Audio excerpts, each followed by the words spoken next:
How to write what extent do you agree और disagree essay. अब देखिए कहीं सारे स्टूडेंट को बहुत ही डिफिकल्ट लगता है और उसे पता नहीं चलता कि किस टाइप का लिखा जाए। देखिए यहाँ पर अगर आप एग्री होते, यहाँ पर मैं आपको एग्री वाला सिखाने जा रही हूँ और अगले वीडियो में मैं आपको डिसएग्री वाला ऐसे कैसे लिखे और मैं सिखाऊंगी। तो चलिए स्टार्ट करते हैं कि how to write 7 band agree type जो ऐसे है वो कैसे लिखा जाता है। सबसे पहले हम जो क्वेश्चन है वो रीड कर लेते हैं। All to be funded by the government and for everyone.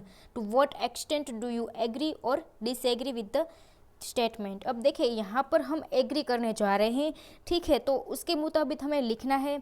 अब कई सारे स्टूडेंट को बैंड नहीं आते, 5.5 आ रहे हैं, वो तो प्लीज़ इस वीडियो को ज़रूर देखिए क्योंकि मैं आपके सामने लाइव सिखा रही हूँ कि कौन से आपको स्ट्रक्चर यूज़ करने हैं, कौन से पैराफ्रेजिंग वर्ड यूज़ करने हैं, एंड सारी बातें मैं इस वीडियो में एक्सप्लेन करने वाली हूँ। तो मेक श्योर कि आप इस वीडियो को पूरा ज़रूर देखिए।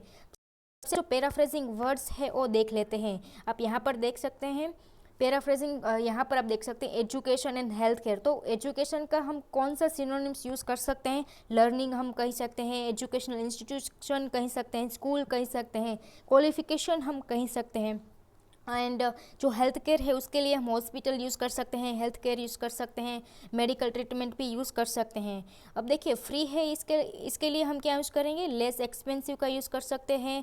और आप यहाँ पर देख सकते हैं अफोर्डेबल है, उसका भी हम यूज़ कर सकते हैं, एंड फ्री ऑफ चार्ज है उसका भी यूज़ कर सकते हैं। और पीपल के लिए हम डेनिजन्स लिख सकते हैं, मासिस लिख सकते हैं, इंडिविजुअल लिख सकते हैं, सिविलियंस लिख सकते हैं, आपका जो मन चाहे वो लिख सकते हैं, लेकिन पीपल मत लिखिए। फटाफट से हम सेंटेंस स्ट्रक्चर देख लेते हैं कि टोटल हम कितने सेंटेंस यूज़ करने वाले हैं, क्योंकि ये हमारी सेंटेंस की टेस्ट है, इसीलिए हम बहुत ही अच्छा सेंटेंस यूज़ करने वाले हैं। देखिए सबसे पहले हम इफ़ वाले कंडीशनल सेंटेंस का यूज़ करने वाले, जो इस चीज़ का वीडियो मेरे चैनल पर अवेलेबल है। अनलेस का यूज़ करने वाले हैं जो अभी फ़िलहाल मैंने अपलोड किया हुआ है, अभी तक आपने नहीं देखा तो आप वो भी देख सकते हैं, बहुत ही ईजी स्ट्रक्चर है अनलेस का। एंड लाइकली टू के बाद जो वर्ब की फर्स्ट फॉर्म आती है उसका भी हम यूज़ करने वाले हैं।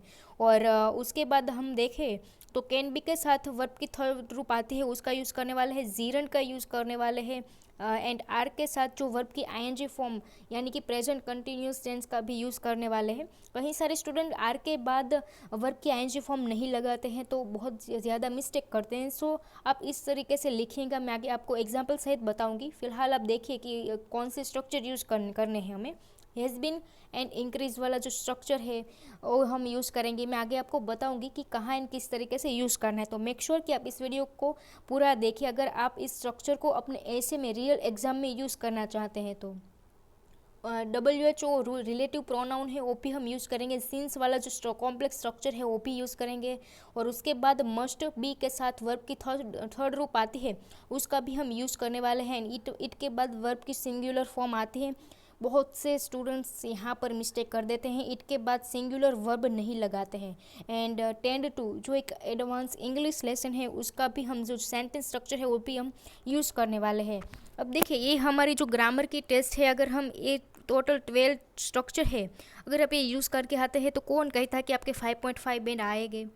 कभी आ ही नहीं सकता। अगर आप 8-12 स्ट्रक्चर, और मैं तो आगे अभी आपको बहुत सारे स्ट्रक्चर प्रोवाइड कराने वाली हूँ, तो मेक श्योर कि आप ये सारे स्ट्रक्चर और मैं जो प्रोवाइड करा हूँ आपको स्ट्रक्चर आप वो सारे यूज़ करके आए, ठीक है। तो चलिए सबसे पहले हम जो पैराफ्रेजिंग है वो कर लेते हैं, ठीक है। एंड देखिए स्टार्ट करते हैं।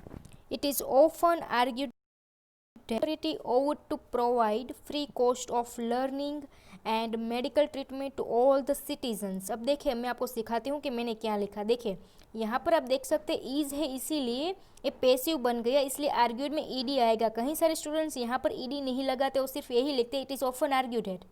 तो ईज जो है वो हमारा हेल्पिंग वर्ब है, एंड जो आर्ग्यू है हमारा मेन वर्ब है, इसलिए पेसिव का सेंटेंस है, इसलिए इसके बाद अगर आपको वर्ब लगाना है तो उसमें ईडी आएगा, ठीक है। अगर आपको नहीं लगाना तो इसके बाद आप एडजेक्टिव लगा सकते हैं, लेकिन जो वर्ब होगा उसमें ईडी आएगा। It is often argued that government की जगह हमने ऑथोरिटी लिखा, एंड शुड बी की जगह हमने ओवर टू का यूज़ किया है, ठीक है। Provide free cost of learning, education की जगह हमने लर्निंग लिखा, एंड जो हॉस्पिटल था उसकी जगह हमने medical treatment to all the people के जगह हमने सिटीजन्स लिखा। फिर एक बार मैं आपको क्वेश्चन में दिखा देती हूँ, देखिए all education and health care should be funded by the government and free for everyone. तो आप देख सकते हैं कितना पैराफ्रेजिंग वर्ड्स हमने यहाँ पर यूज़ किया। हमने एजुकेशन नहीं यूज़ किया, हमने health care same to same use नहीं किया, हमने सिनोनिम्स यहाँ पर यूज़ किए। एंड शुड बी की जगह हमने ओवर टू का यूज़ किया हुआ, एंड गवर्नमेंट की जगह हमने जो अथॉरिटी हो वो यूज़ किया है, एंड एवरीवन की जगह हमने सिटीजन का यूज़ किया है। तो चलिए इस जो ऐसे है हम एग्री हुए तो हम थेसिस स्टेटमेंट लिख लेते हैं। सबसे पहले हमने पैराफ्रेजिंग तो कर ली। अब जो आप थेसिस स्टेटमेंट नहीं लिखते हैं तो आपके 5.5 बैंड ही आएगी, क्योंकि first impression is the last impression, इसलिए आपको थेसिस स्टेटमेंट मिस नहीं करनी है। मैंने देखा है कई सारे स्टूडेंट जो एडवांस इसको इंग्लिश आती है, लेकिन उसे क्या होता है ना, ऐसा लगता है कि नहीं करनी चाहिए थेसिस स्टेटमेंट, लेकिन ऐसा नहीं होता। ये एक रूल है IELTS का, एंड एक कोहेरेंस में आता है। अगर आप थेसिस स्टेटमेंट यूज़ करते हैं तो आपको अच्छा एक कोहेरेंस मिलेगा। तो मेक श्योर कि आप थेसिस स्टेटमेंट लिखना ना भूलें। This essay tends to agree with the given statement. अब देखिए यहाँ पर ऐसे जो है वो सिंगुलर है, इसलिए टेंस में एस लगेगा, ठीक है। तो आपको ऐसी गलती नहीं करनी है। ऐसे के बाद आपको टेंस में एस लगाना है। This essay tends to agree with the given statement and essay shall support argument in upcoming paragraphs, ठीक है। क्योंकि एग्री हुआ है इसलिए हमने लिखा this essay tends to agree, और आगे के जो पैराग्राफ है वहाँ पर सपोर्ट करेंगे, ठीक है। तो चलिए स्टार्ट करते हैं। देखिए यहाँ पर मैं आपको कुछ आइडिया बता देती हूँ ताकि आप ये जो बॉडी पैराग्राफ है आप वो अच्छे से समझ सके।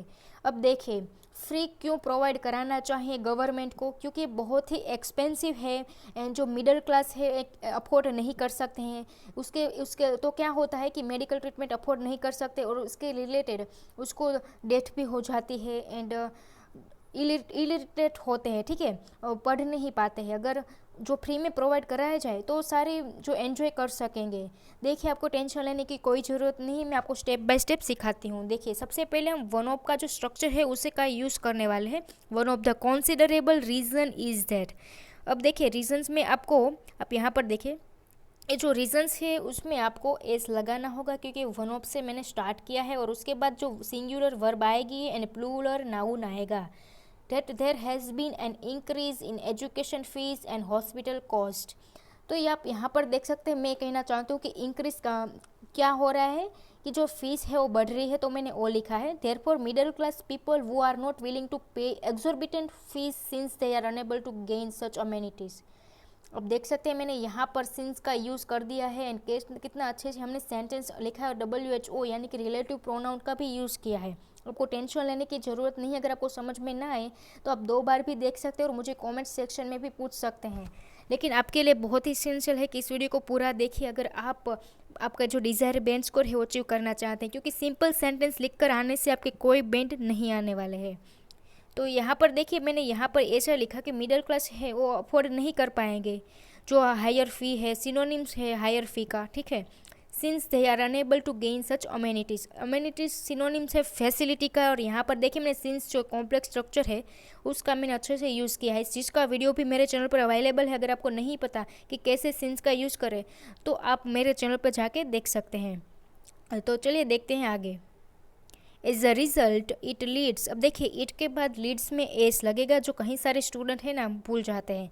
It leads extra pressure on those who are not able to afford high cost medical fees. As a result देखिए मैंने कितना अच्छा यहाँ पर कोहेशन का यूज़ किया है, यानी कि ये मेरा जो सेंटेंस है दूसरा सेंटेंस से कैसे कनेक्ट मैंने किया है आप देख सकते हैं। ऐसा नहीं है कि ये कुछ अलग कह रहा है और ये भी कुछ अलग कह रहा है। देखिए मैंने यहाँ पर कनेक्टर लगा के सेम ही मीनिंग का अच्छा सेंटेंस लिखा है, ठीक है। तो देखते हैं आगे क्या है। अब देखिए मैंने कंडीशनल सेंटेंस का यूज़ किया है। If the administration grant free education and health care services all denizens will not face any extra burden. तो आप देख सकते हैं कहीं सारे स्टूडेंट के राय होते हैं कि मैम हम यूज़ नहीं कर पा रहे हैं। ऐसा कुछ नहीं होता। आपके साथ आपके पास सिर्फ स्किल होनी चाहिए। मैंने तो आपको जो स्ट्रक्चर है वो बहुत ही अच्छे से प्रोवाइड करा दी है, तो आपको टेंशन लेने की कहाँ ज़रूरत है। आपको सिर्फ प्रैक्टिस ही करना है। देखिए यहाँ पर मैंने कितना अच्छे से इफ़ वाले कंडीशनल सेंटेंस का यूज़ किया। अब देखते हैं हमें एग्जाम्पल लिखना है तो हम कैसे लिखेंगे। It was surveyed by the Times that around 60% adults remained illiterate because they could not afford heavy educational fees. thus it can be said that। आप देख सकते हैं यहाँ पर मैंने पैसिव का यूज़ किया है, जो पास्ट टेंस का पैसिव है। It was served by the times. देखिए कैपिटल में द आएगा क्योंकि ये मेन नेम है। एग्जाम्पल देते समय आपको जो मेन जो जिसके बारे में आपको बोलना है, जैसे कि कोई नाउन है, कोई पीपल का नाम है, कोई सर्वे है, तो उसका आप कैपिटल में लिखेंगे, अदरवाइज आपका बैंड कट होता है। डेट अराउंड 60% एडल्ट रिमेंड, ये हम पास्ट में बोल रहे हैं कि इलिटरेट हुआ था, क्योंकि एक कुल्ड नॉट, यहाँ पर देखिए पास्ट में बोल रहे इसलिए हमने कुल्ड नॉट का यूज़ किया है, क्योंकि वो अफोर्ड नहीं कर पा रहे थे। क्या अफोर्ड नहीं कर पा रहे थे? बहुत ही ज़्यादा फीस थी, एजुकेशनल फीस थी। इसलिए मैं ये कहना चाहती हूँ कि फ्री प्रोवाइड कराना चाहिए, क्योंकि पास्ट में क्या हुआ था कि गवर्नमेंट ने फ्री नहीं कराया एंड बहुत ही ज़्यादा कॉस्ट में था एजुकेशन, तो क्या हुआ, इलिटरेट ही रह गए। ठीक है, अब देखते हैं आगे क्या है। Thus it can be said that these facilities would be free of charge। अब देख सकते हैं कई सारे स्टूडेंट कंक्लूड नहीं करते हैं यहाँ पर। क्यों आप कंक्लूड क्यों नहीं लगाते? आप कंक्लूड करना चाहे आप पूरा बॉडी पैराग्राफ का, तो आप अब देख सकते हैं 10 लगा के कितना अच्छा मैंने कंक्लूड किया और कितना अच्छा हमारा बॉडी पैराग्राफ लग रहा है। तो आपको भी कंक्लूड करना चाहिए ऐसे लिखकर, Thus it can be said that this facility would be free of charge।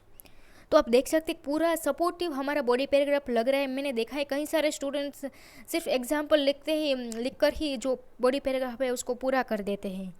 लेकिन अगर आप ये लगाते हैं जो एक अच्छा कोहेशन में आता है, लिंकिंग डिवाइस है, तो अच्छा रहेगा आपके लिए। यहाँ पर साथ के साथ मैंने देखा है यहाँ पर इन कैन बी का साथ वर्ब की थर्ड फॉर्म है वो भी लगाया है, तो एक अच्छी बात है अगर आप इसका यूज़ करते हैं तो कंक्लूड का। ठीक है, अब देखते हैं दूसरा body paragraph. Another reason for providing free school and health center is that out of their money to the government, so in return they believe tax money can be used for offering free education and health care। देखिए कितना अच्छा हमने बहुत ही long sentence बनाया है। आपको tension लेने की कोई ज़रूरत नहीं, मैं आपको बहुत ही अच्छे से समझाती हूँ। लेकिन एक छोटी सी रिक्वेस्ट है कि अभी तक आपने मेरा चैनल को सब्सक्राइब नहीं किया है तो आप कर सकते हैं, क्योंकि आपको इस टाइप से कोई सिखाने नहीं वाला है, मेरे जैसा स्ट्रक्चर भी कोई प्रोवाइड नहीं कराएगा। क्योंकि मेरे चैनल पर आप देख सकते हैं कितने स्ट्रक्चर मैंने आपके लिए प्रोवाइड करा दिया, जो बहुत ही सिंपल है। आपको कुछ नहीं करना, आपको सिर्फ सेंटेंस ऐड ही करने हैं, क्योंकि मैंने आपको स्ट्रक्चर प्रोवाइड करा है। तो चलिए देखते हैं कि मैंने क्या लिखा है। मैंने ये लिखा है कि दूसरा रीज़न ये है कि क्यों गवर्नमेंट को फ्री देना चाहिए, क्योंकि टैक्स पेयर, हम जो टैक्स देते हैं गवर्नमेंट को, उसके बदले में हम ये चाहते हैं कि गवर्नमेंट एक अच्छी हमें फैसिलिटी सुविधा उपलब्ध कराए। ठीक है, तो मैंने लिखा है। और यहाँ पर देखिए मैंने कैन बी के साथ वर्ब की थर्ड रूप है वो मैंने उसका यूज़ किया है। और यहाँ पर देखिए आर के बाद पेइंग में आईएनजी लगाएगा, आईएनजी आएगा। कई सारे स्टूडेंट्स ऐसे लिखते हैं टैक्स पेयर आर पे, तो उसका क्या मतलब होता है? पेइंग में आईएनजी लगाए ना तो आपका जो सेंटेंस है वो करेक्ट हो जाएगा। मैं इसलिए कह रही हूँ कि स्टूडेंट ज़्यादातर मिस्टेक करते हैं। अब देखते हैं आगे क्या है। Civilians will not enjoy such services unless government obligated to allocate tax for free cost of learning and hospitals. देखिए मेरा वीडियो जो था एंड वो वीडियो आप नहीं देखा है तो आप प्लीज़ जाके देखिए, क्योंकि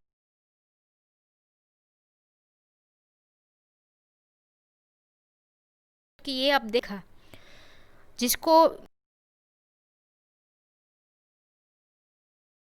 जिसने वीडियो में डिस्क्रिप्शन में डाल रही हूँ, आप प्लीज़ वहाँ आप चेक कीजिए और आप भी इम्प्लीमेंट करना स्टार्ट कर दीजिए, क्योंकि ये हमारी सेंटेंस स्ट्रक्चर की टेस्ट है। अगर आप सिंपल सेंटेंस लिख कर आते तो आपके ऐसे बेंड नहीं आने वाले, 5.5 ही रहेंगे। तो ठीक है, तो यहाँ पर जिसने देखा होगा अनलेस वाला जो वीडियो है मेरे चैनल पर, उसको तो पता ही होगा कि कितना अच्छा से हमने लिखा है।